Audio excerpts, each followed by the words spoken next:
My name is Brenda, and I need to share something with you that weighs so heavily on my heart. Today is January 23rd, 2026, and just 3 days ago, on January 20th, my life changed forever. I was just standing on my kitchen floor in Seattle when my heart simply stopped beating. But Jesus did not take me home to rest in peace. Instead, he brought me to the very edge of time itself.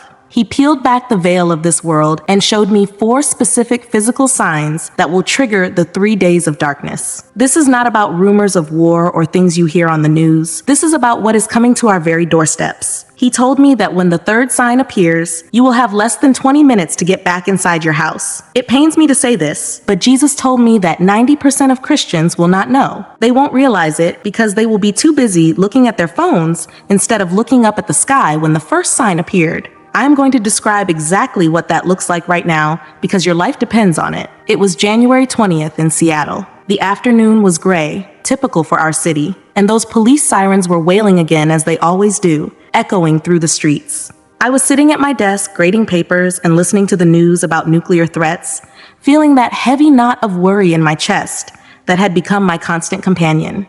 I was reading a student's essay on the fall of the Byzantine Empire, thinking about how civilizations rarely realize they are ending until the gates are already breached. Then a sharp, dry pop went off right behind my head. It sounded like a piece of wood snapping in a cold room. My favorite coffee cup, the one my son gave me years ago, shattered on the floor, and in a heartbeat, everything I knew was gone. As I slumped down, my thoughts were so ordinary and foolish. I did not think of holy things or the state of my soul. I just thought, oh no, I forgot to lock the back door, and who will take care of my cat? As a history teacher, I spent my whole life wanting to be in control, studying the patterns of the past to predict the future, but I was completely helpless against this hemorrhage. I thought that darkness was the end of me. But listen, as my eyes closed, I realized that the darkness we should fear is not death. It is a thick shadow hanging over our cities right now that we are all too blind to see. One moment, I was on the kitchen floor, and the next, I was floating near the ceiling, watching my own son desperately try to save me with CPR. I saw the panic in his eyes, the way his hands trembled, and I wanted to tell him it was all right, but I was being pulled higher and higher. I passed through the roof of my house and could see the entire city of Seattle beneath me. But I did not see the beautiful city lights I expected. Instead, I saw a massive black web draped over everything. This web was thick, pulsating, with a sickly, oily sheen, and dark, gaunt entities were crawling over our schools, our hospitals, and our government buildings. These creatures had elongated limbs and faces that were nothing more than empty voids. They were weaving more of this black silk, wrapping it around the minds of people walking the streets. I saw a vision of a high school classroom I recognized.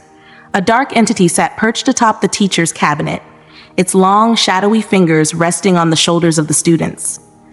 Every time a student looked at their phone, the entity would tighten its grip, and a gray mist would flow from the screen into the student's eyes. This was the spiritual cause of the nation's decay. I saw that our world is under a weight we just ignore because we have been trained to call it progress or modern life. Suddenly, a light so bright it was blinding tore right through that web, shredding the dark silk like it was nothing more than smoke. It snatched me away from the city. I realized then that I was not going to meet a gentle shepherd in a pasture. I was standing before a king who was preparing for a great battle. This place was not a cloud or a meadow.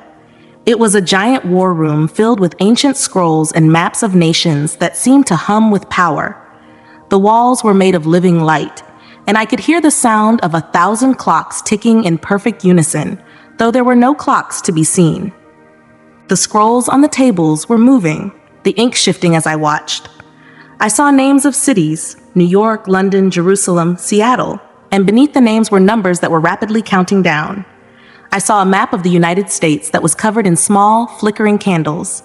Some areas were bright, but large sections of the map were completely dark, covered by that same black web I had seen over my city. Then I saw him. Jesus was standing there in a long robe with a gold sash, but his eyes were burning like flames of fire. They saw right through every secret of my soul. I felt so incredibly small, like a single grain of sand on a vast beach. I wanted to defend myself. I wanted to tell him that I had been a faithful Sunday school teacher for 20 years, that I had donated to charities, that I was a good person. But the words died in my throat. Standing before the King of Kings, every degree I earned and every earthly title I ever held meant absolutely nothing. My master's degree in history, my tenure, my reputation, it all just melted away in his presence. I fell to my knees and wept with a grief I cannot describe, a grief for the time I had wasted on things that do not matter. But then he placed his hand on my shoulder. His voice was like the sound of many waters, both thunderous and tender.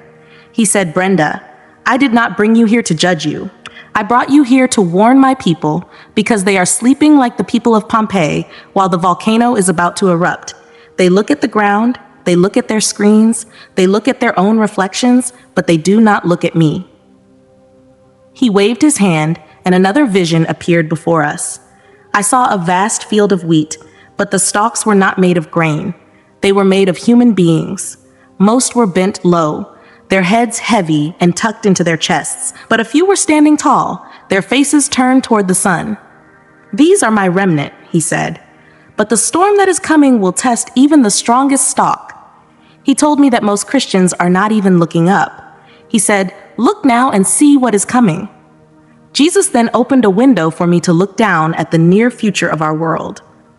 I saw the date January 20th again, but it was not the day of my death. It was a day in the future that felt imminent. Right in the middle of the day, I saw the sky suddenly change into a color I have never seen before. It turned a deep, strange purple and pink, almost like a bright aurora borealis, but it was not confined to the poles. It covered the entire horizon. It was beautiful in a haunting way, but it felt like the very layer of protection around our Earth was being torn open by an invisible hand. I saw the atmosphere rippling, shifting like silk in a breeze. This is the first sign. It is a celestial tearing, a sign that the physical world is no longer being shielded from the spiritual realm. Immediately after that, a sound began that I can only describe as an electronic scream. It was not a sound from the air, but a sound from our devices. Every single cell phone, every television, and every computer started emitting this high-pitched, piercing static. It was a frequency that felt like it was cutting through my head. In the vision, I saw people in coffee shops and offices clutching their ears. Their phones, which they loved so much, were now screaming at them. Then, in one synchronized moment, every device just died and went dark. The screens didn't just turn off. They turned into dead pieces of glass and plastic. I looked down at the streets and my heart just sank. People were standing there laughing and smiling at first, holding up their phones to film the purple sky for their social media accounts. They were trying to get the perfect angle, trying to find the right filter for the end of the world. I saw a woman standing on a street corner in Seattle, her face illuminated by the purple glow, laughing as she tried to live stream the event. She didn't see the dark entities from the web descending. She didn't see the sky was not just changing color, but was opening up. I wanted to scream at them to stop, to drop their phones and run for cover, but my voice could not reach them. It was so clear to me then that our obsession with technology and these screens will be the very thing that kills so many of us. We have become so used to seeing the world through a lens that we have forgotten how to see it with our spirits. We refuse to look up and see the truth because the lie in our hands is so much more comforting. Jesus looked at me, and his expression was one of profound sorrow. He said that this was only the beginning. He told me that the purple sky is the invitation, the electronic silence is the warning, but most will treat it like a festival. They will stay outside to watch the show, not realizing that the atmosphere is becoming a graveyard. He told me to wait until the silence starts because the third and fourth signs are the true bells of death. He showed me a vision of a great clock in the center of a city. The hands were not moving, but the numbers were glowing red. When the machine stopped speaking, he said, the earth will begin to groan. I saw the power grids of entire continents flickering out, not from a solar flare or a bomb, but because the spiritual weight of the coming darkness was simply too heavy for our systems to carry. I saw hospitals go dark, and I saw the terror in the eyes of those who realized that their towers of technology were built on sand. I saw a vision of a great cathedral, once beautiful and full of light, now draped in that same black web. Inside, the people were still looking at their dead phone screens, wondering when the signal would return, while the purple light poured through the stained glass. They were waiting for a man-made solution to a God-sized problem. Jesus turned to me, and the fire in his eyes grew brighter. The time of the great slumber is over, Brenda. The first two signs are the mercy. The last two signs are the reality. Then Jesus let me smell the air of that coming day, and it was a smell I will never forget. This is the third sign, and it is the sign that marks the end of all hesitation. It was the heavy, suffocating scent of sulfur and burnt ozone. As a history teacher, I had read countless accounts of the old war trenches in World War I, where soldiers described the air as tasting like pennies and rot. But this was much more powerful. It was as if the very chemical composition of our atmosphere was being overwritten by something ancient and judgmental. It felt like it was attacking my nervous system, making my arms and legs feel heavy, like they were filled with lead, and almost paralyzed. Jesus showed me a vision of a busy park. The purple sky was overhead, and the phones had already gone silent. Then the smell arrived. I saw people clutching their throats. I watched in horror as birds, thousands of them, sparrows, crows, and pigeons, simply fell out of the sky in mid-flight. They didn't glide down. They hit the pavement like stones, their little hearts stopped by the toxicity of the air. This is the biological toll of the tearing veil.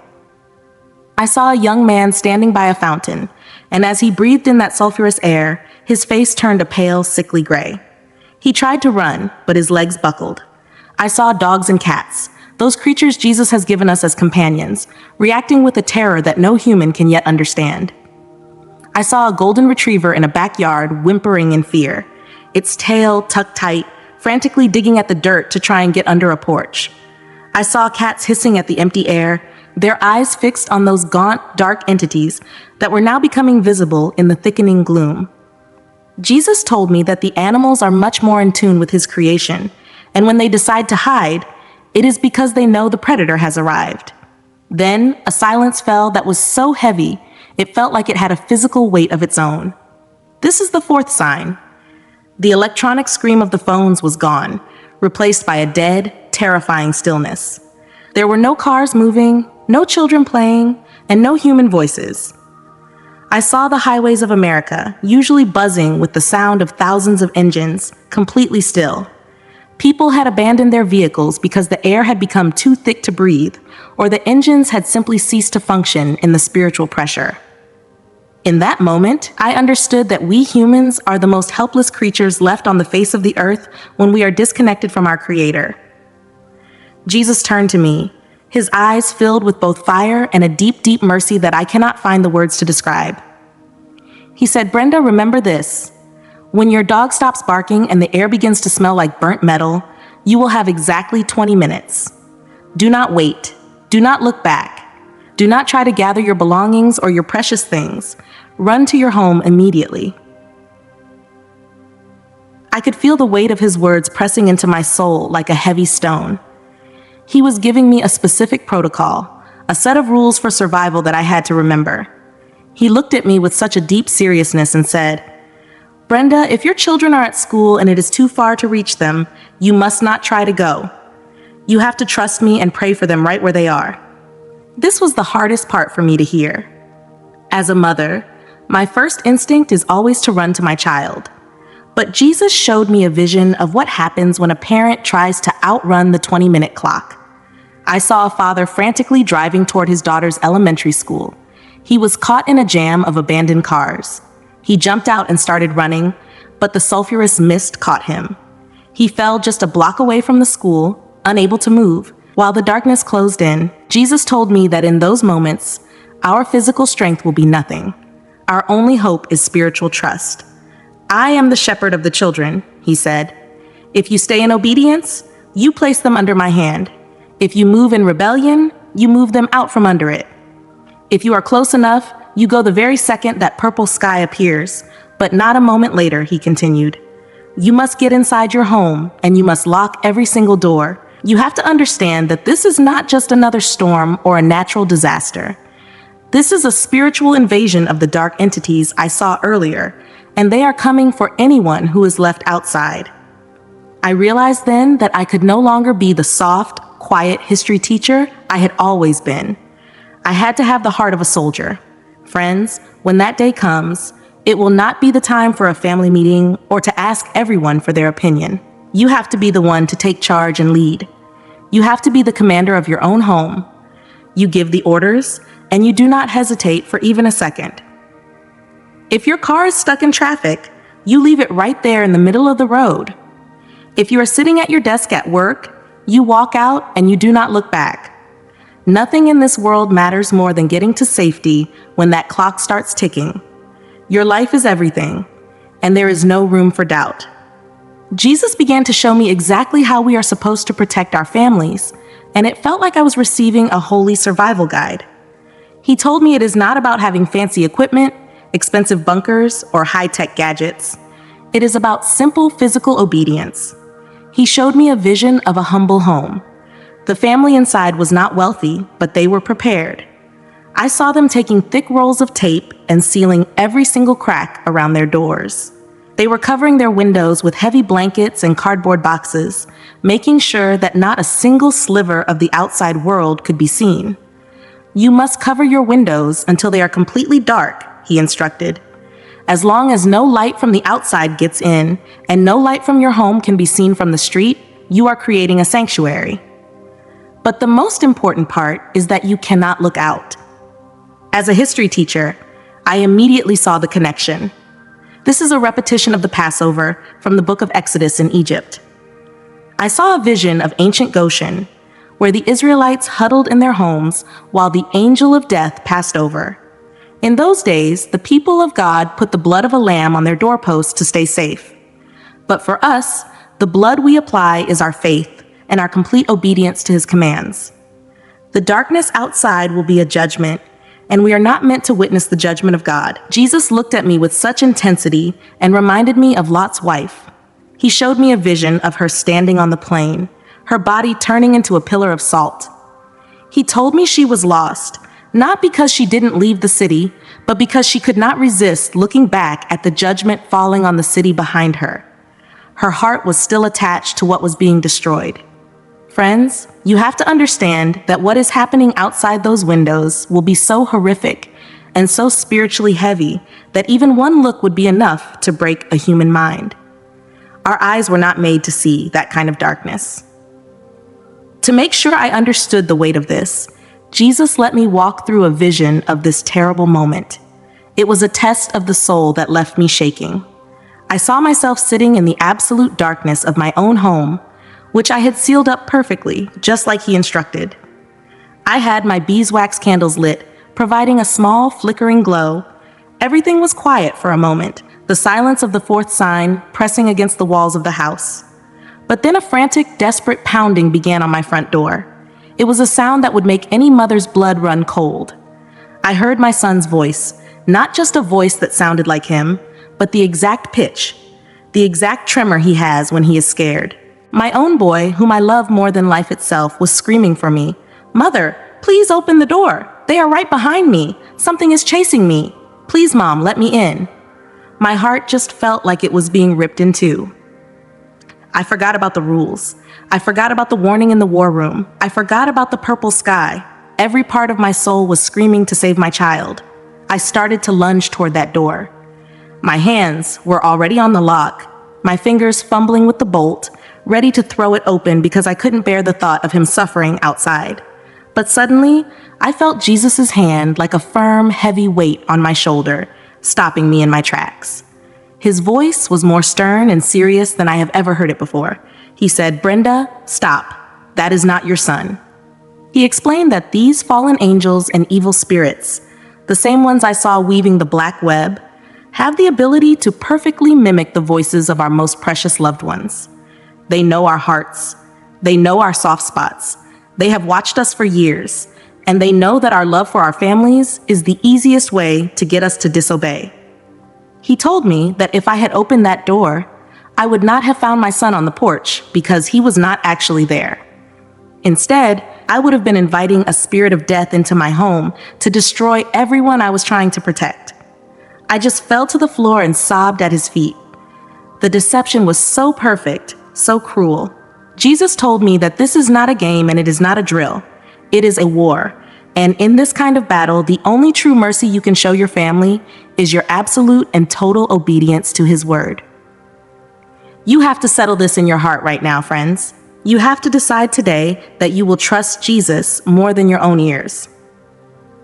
He showed me another vision of a woman who did open the door. She heard her sister calling. The moment the seal of the door was broken, the spiritual radiation I mentioned earlier flooded the house. It wasn't just a gas, it was a presence. The woman didn't find her sister. She found an empty porch and a coldness that froze her heart instantly. The darkness inside the house became thick like tar, and the peace was gone. "Brenda," Jesus said, "the door remains closed until the light returns. No matter what, no matter who." I saw the spiritual radiation clearly then. The air outside wasn't just dark, it was concentrated and pure in its darkness. Any human being who breathes it in without being under his direct protection inside their home will either go completely mad or die on the spot. It's like a deep-sea diver coming to the surface too fast. The pressure of the spiritual realm will crush the human spirit if it isn't shielded by obedience. I looked at Jesus, my face wet with tears. How can we stand it, Jesus? How can we sit in the dark while the world screams? He smiled then, and for a second the fire in his eyes softened into a glow of pure love. "You will not be alone," he said. "In the darkness, I will be the light, but you must stay behind the door." Part 3. My heart was so heavy as I looked at the darkness, and I whispered, "Why, Jesus? Why must our country go through this? Why must the innocent suffer alongside the guilty?" Jesus didn't speak right away. He just pointed down, and my vision shifted. I was no longer looking at the streets of Seattle or the purple sky. I was looking deep beneath the ground of our great cities, down through the concrete and the sewers, into the very bedrock of the nation. And then I saw it. A deep, dark red river of blood flowing beneath the streets of America. It wasn't a metaphor. It was a literal torrent, pulsing with a life of its own, surging through the foundations of our skyscrapers and our suburbs. He told me that this is the blood of the 63 million babies lost since 1973, whose cries have reached his ears every single day for decades. But it wasn't just them. I saw smaller, darker streams joining the river. The thousands of children who go missing every year, the victims of trafficking, and those sold into the shadows. Jesus showed me that the earth is reaching its capacity to hold these secrets. My heart just broke in that moment. I saw the faces of children I had never met, their spirits crying out for justice from the very soil we walk on. He told me that the ground itself can no longer drink in the blood of the innocent. And as it says in the Bible, the land must vomit out its inhabitants. This darkness is not an arbitrary punishment. It is a spiritual cleaning, a reckoning for a land that has traded its children for its comforts. I felt such a deep sting of guilt as a history teacher. I realized I had stayed silent about these things for so long because I was afraid of being too political or offending people at school or in my neighborhood. I had taught the dates of battles and the names of kings, but I had ignored the moral rot in my own backyard. Standing there before Jesus, I finally understood that my silence was a part of the reason this judgment is coming. We have all been too quiet while the river of blood grew wider. His justice is perfect, even when it is hard for us to see. Then he showed me something else, something that showed the futility of man's pride. I saw the billion-dollar bunkers that the wealthy and the elite have built for themselves in places like New Zealand, the mountains of Colorado, and the remote islands of Hawaii. I saw the thick steel doors, the air filtration systems, the best generators money can buy, and enough luxury food to last for 10 years. These people think they are safe because they have the resources to hide from a nuclear bomb or a plague. But then I saw the 3 days of darkness arrive at these bunkers. The darkness did not need a door. It just passed right through those thick walls of steel and led as if they weren't even there. It wasn't a physical gas. It was a spiritual reality. The people hiding inside began to lose their minds. Not because of what was outside, but because of the darkness that was already inside their own souls. Without the light of Christ, that external darkness finds its twin inside the human heart, and they merge. I saw men who had millions in the bank screaming in the dark, unable to find the exit, while their gold and their silver sat useless on the floor. You see, they had all the material things in the world, but they didn't have the blood applied to their life. Friends, I want you to hear this clearly. On that day, your bank account, your gold, or your Bitcoin will be absolutely worthless. The only currency that will buy you a second of safety is the precious blood of Jesus Christ. The bunkers will be tombs for those who tried to buy their way out of God's presence. I know it sounds so frightening thinking about spending 72 hours in total darkness. You might wonder, Brenda, what are we even supposed to do during that time?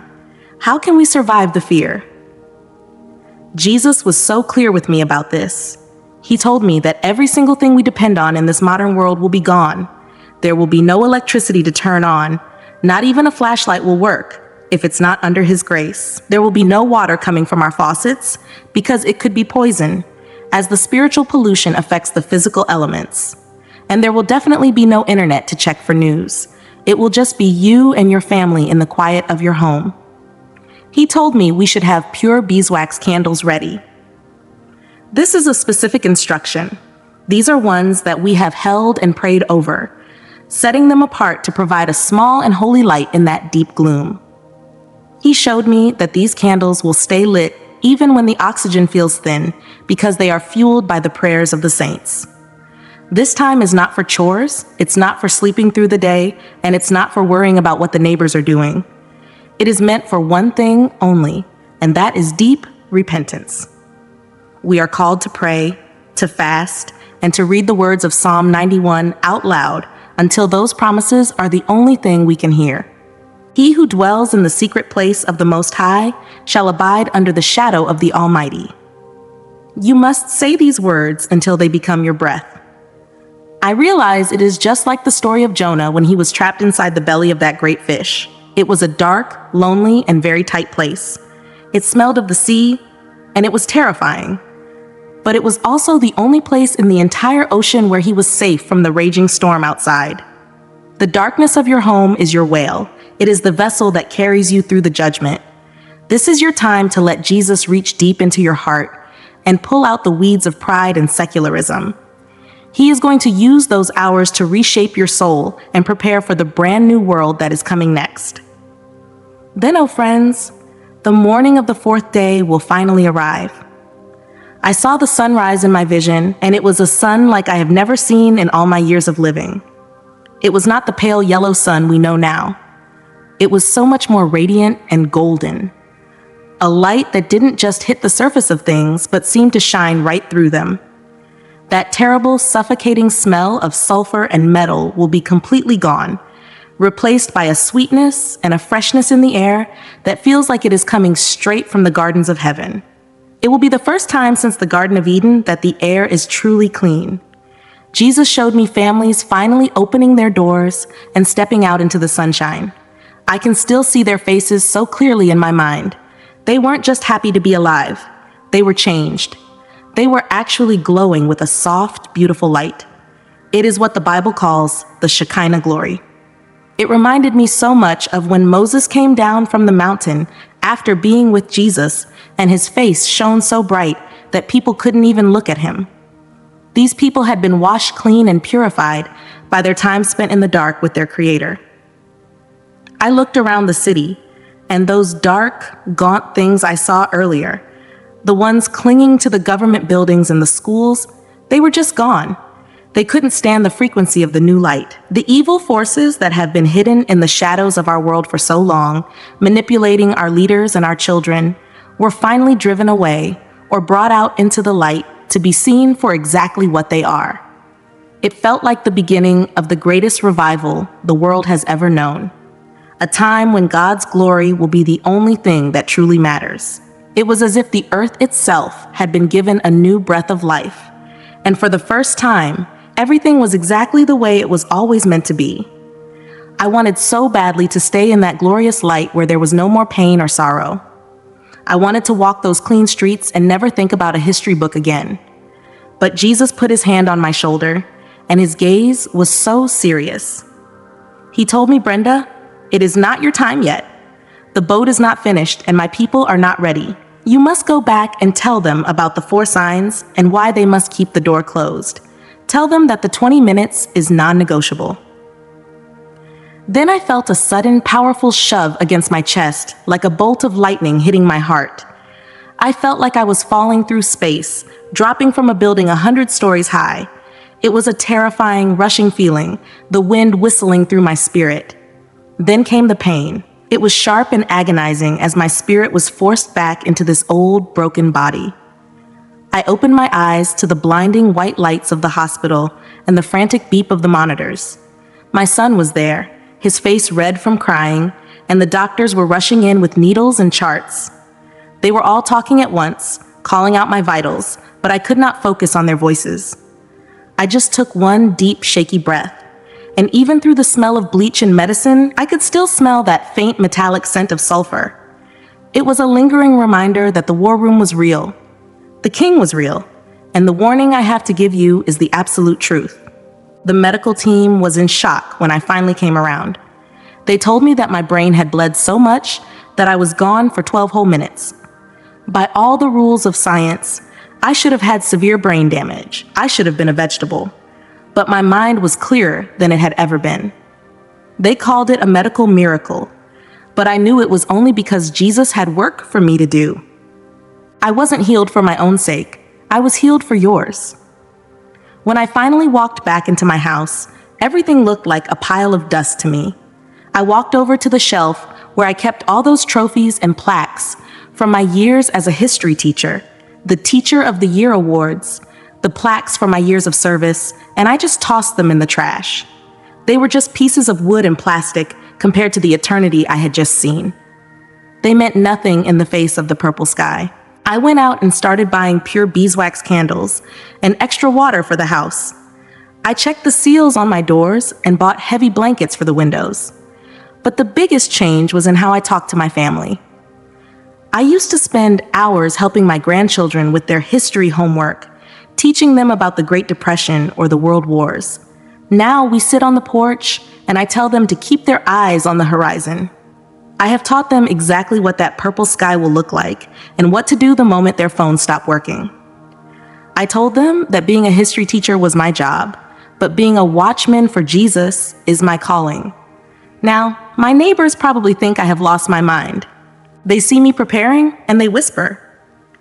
But I do not care about the opinions of men anymore. I have seen what is coming. I have seen the black web and I have seen the river of blood. And I will not let the people I love be caught sleeping like the people in Pompeii. I know what some of you might be thinking, because I thought it too. If I saw these things on January 20th, 2026, and today is already January 23rd, why hasn't the sky turned purple yet? You might wonder if Jesus was mistaken or if it was just a dream. But let me tell you what he whispered to my soul while I was recovering. He told me that the scales of judgment have already tipped, but the prayers of the remnant, those of you watching this right now, those of you who are falling to your knees, are holding them back. We are living in what I call overtime, a special period of grace that God has granted us.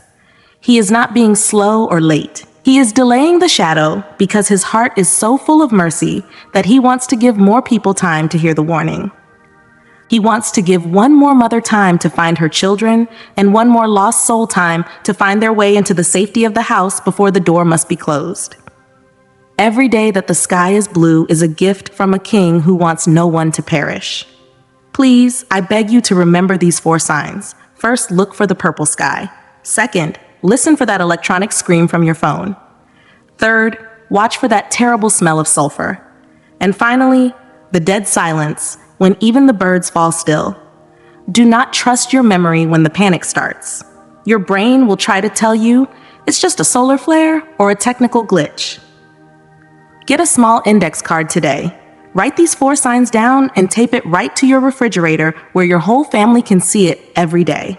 No matter how thick that darkness gets outside your windows, never forget that the light of Jesus Christ living inside of you is 1,000 times stronger than any shadow in this world. I need you to share this testimony with someone you love right now.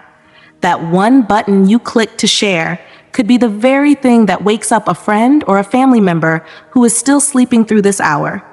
Do not let them face that purple sky without knowing exactly where they need to run. Jesus is standing right at the door. Amen.